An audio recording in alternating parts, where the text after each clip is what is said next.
It's me, Albatross. I'm back. Sorry, I had a little technical difficulties today. That's why I haven't done many or any uploads yet today. But before I finish the case, I wanted to go back and finish this PowerPoint real quick. Because I know on the surface that case doesn't seem like, the worst case that, I know everyone wants me to go through the juiciest case. But, I chose that one in particular for a reason. Okay, but then I thought about it. I think it's important to put this all into perspective before I finish it. And to do that, I wanted to go back to the PowerPoint I had started. And this slide here. I just want to let you all know the requirements for potential foster parents, and this is for California. You have to be at least 18, be able to provide a safe home for your child, be able to support yourself financially, complete an application packet, attend orientation, complete pre-approved training, become certified in CPR and first aid, pass a home and safety inspection, and pass a psychosocial assessment. Now, where on there do you see a criminal background check anywhere? Anybody? No? Don't you think that would be something important, considering that most of the time they use a parent's criminal background against them? I thought it would be important. 18? What? You can be a foster parent at 18? I'll be honest, I haven't checked what the ages are in other states.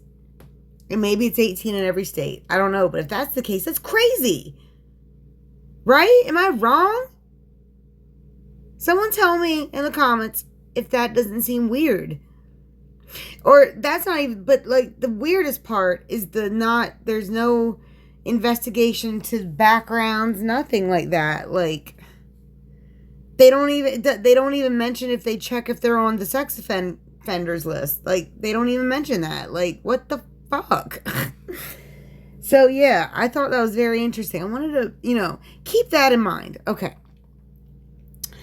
And yeah, and keep in mind all of these cases. And look, I'm going to let you know, I got these off of that documentary that Allie was on. All of Us, I think it was. I think I got most of these receipts from these. So these are her receipts. Well, I mean, this is an article, but there's a lot of them. And look, a child protective case worker busted in an airport with child porn. That's in New Jersey. Riverside, here we go. Foster parents charged in death of a disabled teen girl. I mean, who's to say? I don't know if this is, but who's to say that's not the girl that we're talking about in the lawsuit I'm talking about? Because the children in that lawsuit were disabled. It was in 2008. They'd definitely be teenagers at this time. I mean, so I'm not saying it is the same family. Riverside's a big place. I'm just saying it could have been. Because they don't care. Another CPS worker charged with human trafficking. Yeah, CPS employee tells a 14-year-old to become a prostitute. Yeah.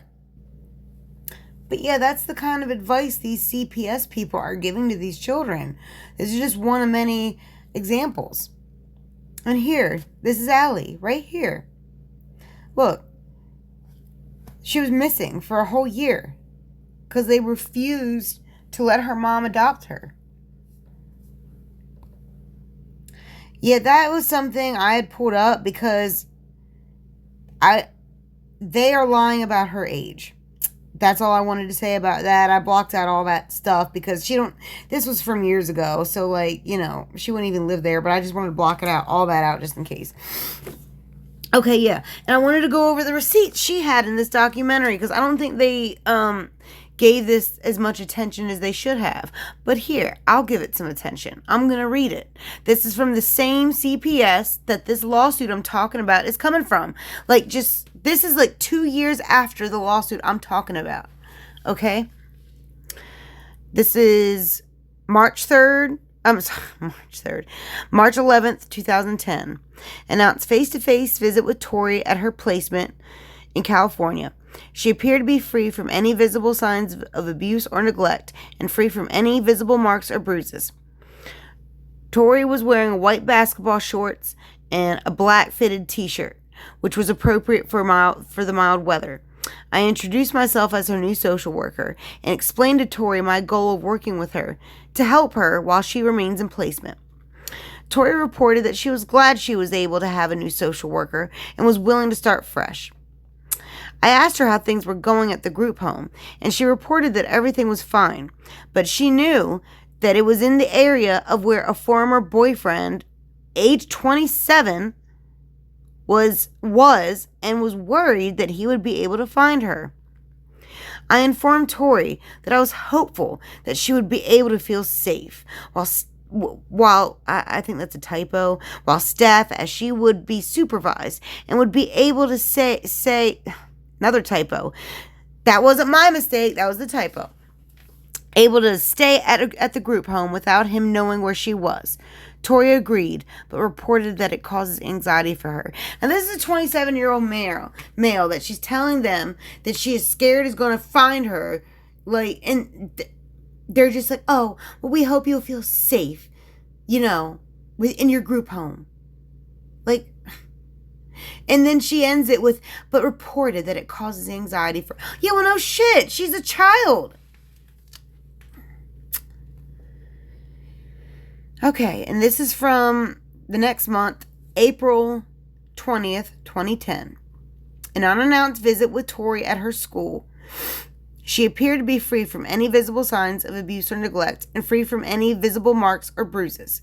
Tori was wearing blue jeans and a gray t-shirt, which was appropriate for the weather.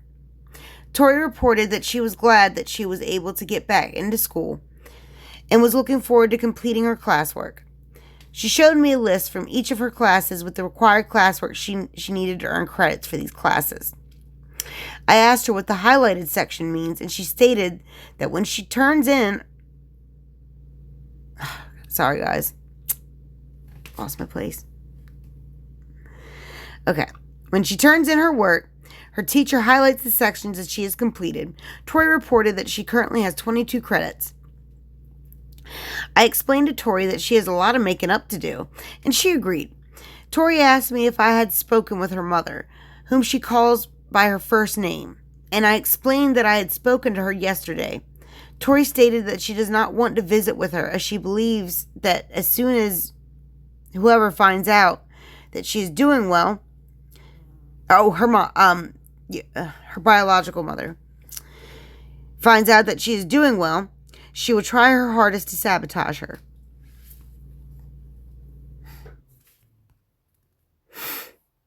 I'm not sure if this is from the same report or not. I think it is. No, not the same report. Okay, I'm not sure what date this is from, though.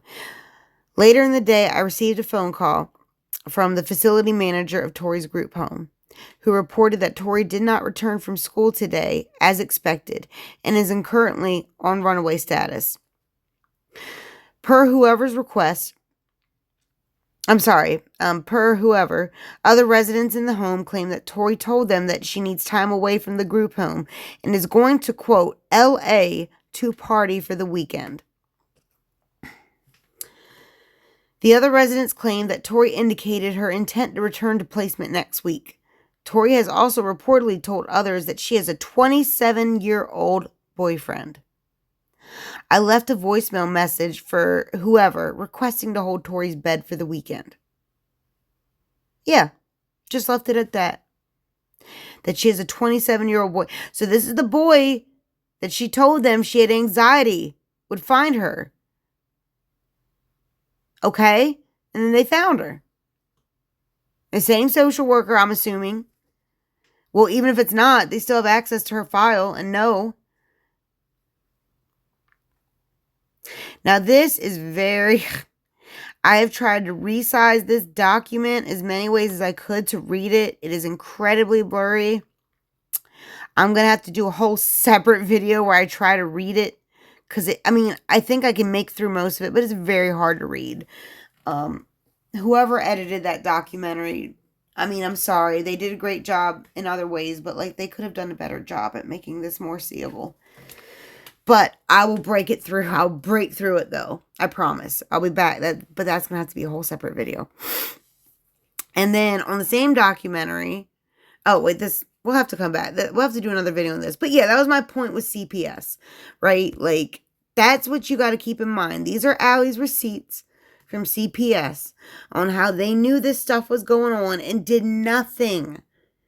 They did nothing. They did nothing. She provided receipts for it. So,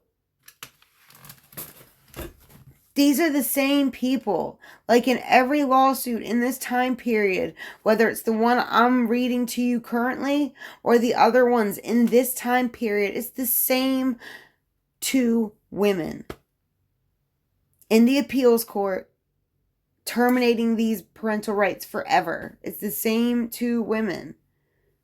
I'm not saying that they're the one. I mean, because I know they're not the ones who do the investigations and stuff like that. No, those are the social workers.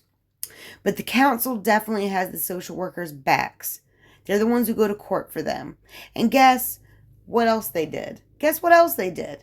To anybody who watched my video on when I was reading through that investigation on Riverside, guess what Riverside had to do? Guess who they had to comply with to make sure they were doing the right thing? The city council. The same people defending them in court. Those were the ones holding Riverside CPS accountable. They have no oversight. They got away with all of this. And they're still there, I think. I'm going to actually wait. I'll have to double check that. But at least one of them is still there. One of those two women is still there. Even after through that investigation and all that other stuff. So, yeah. So, anyways, I'll be back in just, I say it'll be a few minutes to me. To you, it'll probably be more like an hour or so. But with the, where I'll be continuing through that lawsuit. So just, remember who we're dealing with when I'm breaking it down, okay? And in my opinion,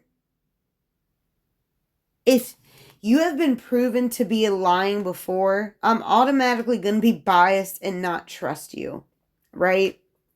That's why if I'm reading that I'm sorry, not lawsuit, I keep calling it a lawsuit. When I'm reading that court appeal, if it seems like I'm a little biased and I'm going pretty hard on them, well, that's because I don't trust them.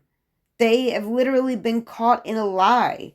And in my opinion, the parents in that appeal, they haven't lied to me. So I'm going to give them the benefit of the doubt, whether I know them or not, because they haven't actively been lying. So anyways, keep all that in mind. I'll be back. Thanks for listening.